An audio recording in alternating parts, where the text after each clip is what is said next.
noite. Que plenária calorosa e animada. Coisa boa, hein, Márcio? Nós que estamos percorrendo o Brasil, essa é a 19ª plenária ou 20ª?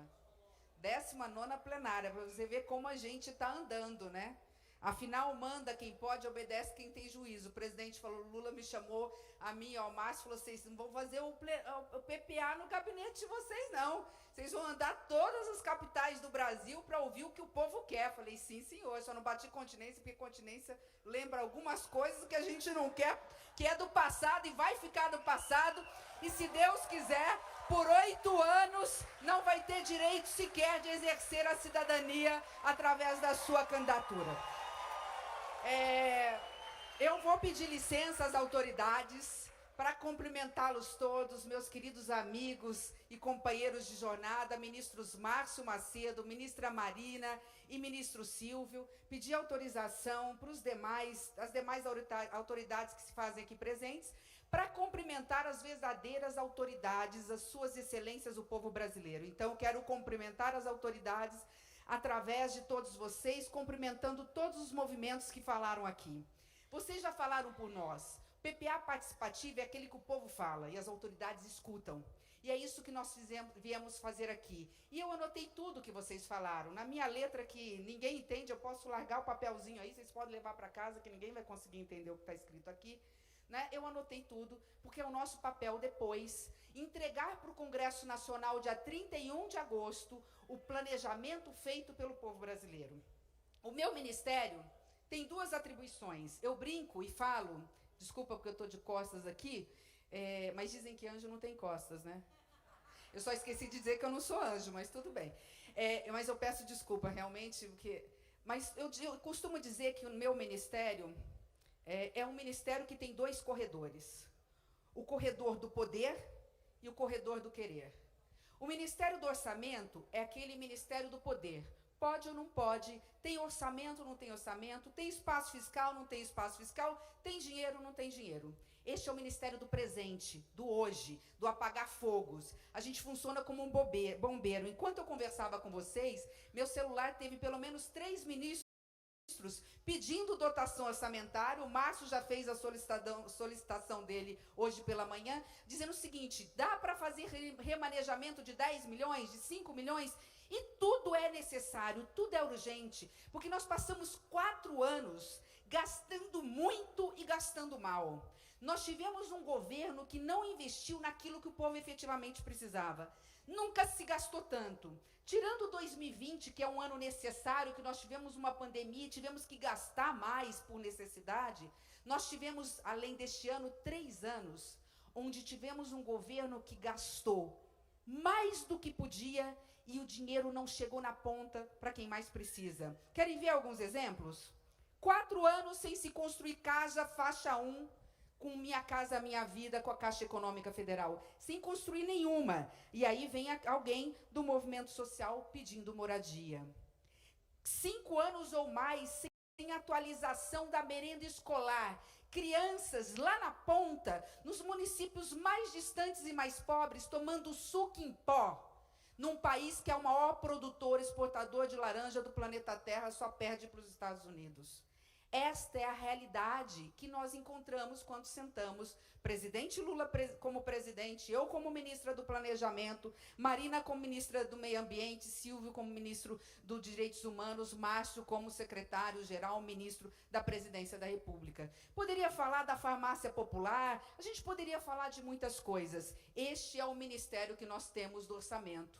Mas tem uma parte do meu ministério pela qual eu sou apaixonada, que é o ministério que fala do futuro, do Brasil que nós queremos para os próximos 4 anos, que é o Ministério do Planejamento. O Ministério do Planejamento, que foi extinto pelo ex-presidente no primeiro dia do governo, foi recriado no 1º de janeiro deste ano.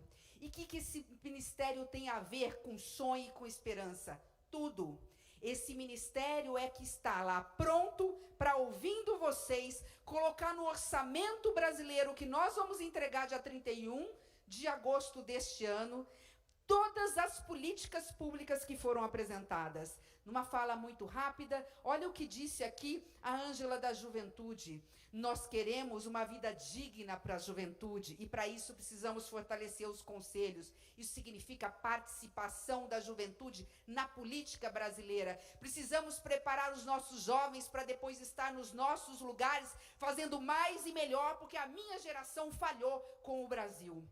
Olha o que falou a Cleide sobre a questão dos conselhos tutelares. Eu que fui prefeita e sei a importância dos conselhos tutelares na proteção das nossas crianças e dos nossos adolescentes. Queremos sedes próprias, são 30 anos e nós queremos garantir aos conselhos tutelares uma estrutura para que possam proteger as nossas crianças e adolescentes. Falou da política nacional de imigração, como disse Cleide também em relação à questão da tortura nunca mais. Rude, falando pelo movimento sem teto. Engraçado, porque engraçado não, né? Isso só comprova. A falta de planejamento fez com que o movimento de luta pela moradia popular fosse o movimento mais presente de todas as plenárias no PPA. Não tem uma plenária que não está lá, o movimento de luta por moradia popular. Eu já quero dizer que está Hildo aqui, nosso secretário executivo, representando o ministro das cidades. Só do ano passado para esse ano nós colocamos 10 bilhões de reais no orçamento brasileiro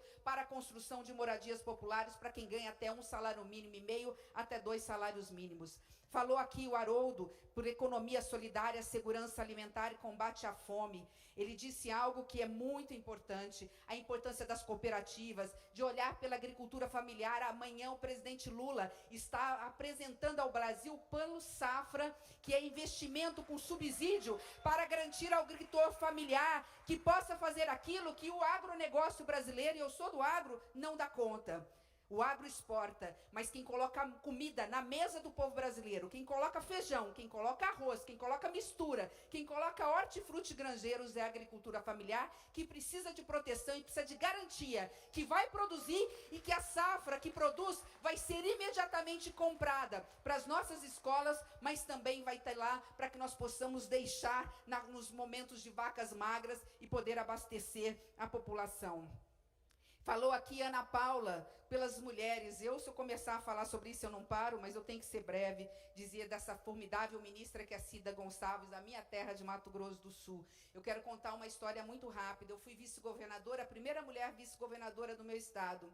Na época era a presidente Dilma, e nós construímos, porque tinha uma mulher vice-presidente em Mato Grosso do Sul, nós construímos a primeira casa da mulher brasileira, que foi referência para o Brasil, e depois veio seguindo. Nós não vamos deixar faltar orçamento para construirmos casas das mulheres brasileiras em todas as capitais do Brasil. Este é um compromisso que nós temos como a Política Nacional de Cuidados. Vamos parar, né, gente? Vamos parar de achar que cuidar da família, do idoso, dos nossos pais idosos, né, de um enfermo, ou mesmo na proteção na área da educação, é só coisa de mulher. A economia do cuidado é uma economia de todos nós e precisa ser remunerada, porque é trabalho, e trabalho se remunera com salário. Afonso falando da saúde mental, de todas as políticas na área da saúde, esta é que nós estamos mais atrasados. A pandemia nos deixou, mas não é só a pandemia não. As redes sociais fazendo um estrago na mente da nossa juventude, e nós estamos vendo a quantidade absurda de crescimento de doenças, não só da depressão, do autismo nas nossas crianças, e isso tem aparecido também. Contem conosco e vocês votem bastante para mais investimentos nos CAPs, mais investimentos nos CRASes. Foi dito aqui, eu já estou indo para o final, indo já para a fala, porque tem muita coisa aqui. O Rodrigo da CUT, aliás, são 2 Rodrigos, né? Interessante, ele falou não só da valorização do servidor público, mas também da valorização do trabalho, mas ele falou de algo aqui interessante. Só uma frase, não vão ficar bravos comigo, né? Eu vou complementar a fala dele. Ele falou assim, os movimentos sindicais são muito, eu não vou falar machistas, ele que falou, eu não sou eu, são muito masculinos. É verdade, Rodrigo, mas eu posso te dizer que de todos os PPAs, em todos, se os movimentos sindicais são mais masculinos, Os movimentos sociais nas plenárias do PPA são mais femininos. O timbre feminino se faz presente em pelo menos 70% das manifestações. E o Rodrigo pelas Brigadas Populares, falando dessa grande necessidade de revermos a questão do transporte público, e envolve também construir moradias nos centros. Nós não temos que construir moradias lá na ponta e depois ter que fazer todos os instrumentos, toda uma política de transporte e logística para trazer as pessoas para trabalhar na cidade. Vamos construir conjuntos habitacionais mais próximos dos centros das cidades, vamos ocupar o centro, inclusive com prédios e casas e prédios públicos que estão desocupados. Eu quero fazer um parênteses, estou sendo longa, mas acho importante. Amanhã sai o censo no Brasil. Vai ter um dado, depois de 13 anos, o censo foi feito e é anunciado amanhã. Tem notícias boas e notícias ruins, mas tem um dado que vocês vão lembrar de mim, eu não posso adiantar, mas tem um dado sobre questão de moradias e quantidade de habitação desocupadas ou construídas nos últimos anos, muito acima da média nacional, e a partir daí, Hildo, dá para se pensar num novo jeito de construir casas populares ou de ocupar casas, uma forma diferente de política pública habitacional no Brasil. Lembrem disso, uma nova política pública habitacional no Brasil a partir de um dado que vai sair amanhã pelo IBGE. Indo para as duas últimas participações, Camir, pelo Sindicato dos Professores, falando de cultura. Que coisa boa eu, como professora, ouvi, né, o pedido dele de cumprimento de metas do Plano Nacional de Educação. E, por fim, Joana Dark, população de rua, falando da necessidade não só de uma política nacional de direitos humanos, cidadania, saúde, habitação, mas também se preocupando. Que coisa bonita, Joana, só quem sente a dor, né, para poder olhar pelo outro, né? Investir em agentes públicos, que são essas pessoas, agentes comunitários, esses profissionais que vão até lá, dar um pouco de atenção, fazer toda a política de cuidado, que são os servidores públicos que cuidam da população de rua. Eu encerro falando que nós tivemos, excepcionalmente, uma 13ª intervenção aqui. Normalmente são só 10, né, Márcio? Hoje nós tivemos uma 11ª interventora aqui. Um movimento social pela defesa do meio ambiente, apresentado por nada mais, nada menos que Marina Silva. E eu quero dizer para ela que a política que ela está defendendo, entre outras coisas, do enfrentamento às mudanças climáticas, é uma das mais votadas do PPA. Então, eu quero aqui dizer para vocês, ao encerrar as minhas palavras, só dizer o seguinte: o Brasil, ele arrecada muito imposto do povo brasileiro e arrecada mal. Nós estamos diante de uma reforma tributária que, embora não seja ideal e precisa ser aperfeiçoada, é a única salvação da lavoura.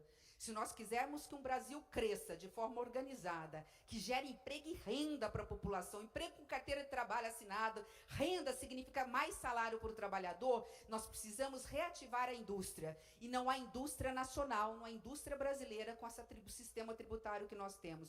Precisamos fazer o apoio do lobby do bem. E aqui fica 12º pedido, já que eu não posso votar dentro do Congresso Nacional. Eu não costumo falar isso nas plenárias, mas é fundamental que a força de vocês, através da representatividade de vocês, possam ir para dentro do Congresso Nacional, para que nós possamos aprovar a reforma tributária nesse primeiro semestre na Câmara e a reforma tributária nesse segundo semestre no Senado. Eu dou uma única justificativa para vocês, tenho certeza que 100% vai defender, embora tenhamos que fazer alguns ajustes. A reforma tributária é a única que garante que o pobre pague menos imposto no Brasil, porque o pobre consome muito, e essa é a reforma tributária do consumo. Então, vai ter um impacto nos serviços, e os ricos usam mais serviços, e um impacto positivo no consumo, na cesta básica. Então, é muito importante a reforma tributária, ela é a salvação para que o Brasil efetivamente cresça.